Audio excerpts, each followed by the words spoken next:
آپ صلی اللہ علیہ وسلم کو منبر پر بٹھایا جاتا ہے۔ آپ صلی اللہ علیہ وسلم منبر پر مکمل نہیں چڑھ سکتے، آپ کو آخری سیڑھی پر بٹھا دیا جاتا ہے۔ آپ صلی اللہ علیہ وسلم چند وصایا فرماتے ہیں۔ وصیتیں فرمانے کے بعد آپ صلی اللہ علیہ وسلم نے صحابہ کرام کو یہ فرمایا کہ مجھے اپنی امت کے بارے میں اس چیز کا غم نہیں کہ میری امت غربت کی وجہ سے ہلاک ہوگی، بلکہ مجھے اپنی امت کے بارے میں اصل غم یہ ہے کہ میری امت کے پاس جب مال دھن دولت کثرت سے آ جائے گا تو اس وقت میری امت جو ہے وہ گمراہی کی طرف جائے گی۔ آپ صلی اللہ علیہ وسلم نے صحابہ کرام کو محبت اور الفت کا پیغام دینے کے بعد صحابہ کو دعا دی، عزکم اللہ، اللہ تم سب کو عزت دے، رفعکم اللہ، اللہ تم سب کو بلندیاں عطا فرمائے، ورزقکم اللہ، اللہ تم سب کو رزق دے،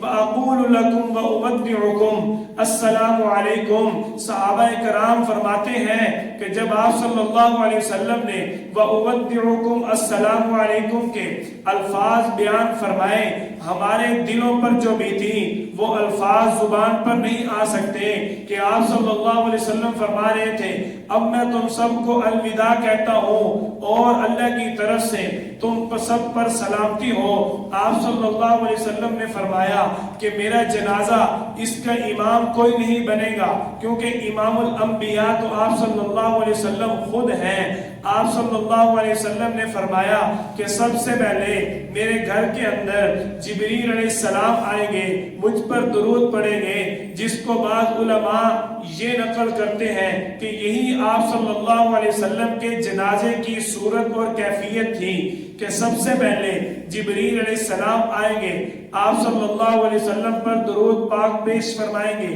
اس کے بعد اللہ کے جو بڑے 4 فرشتے ہیں وہ آئیں گے، وہ درود شریف پیش کریں گے آپ صلی اللہ علیہ وسلم پر۔ آپ کے خاندان کے سب سے پہلے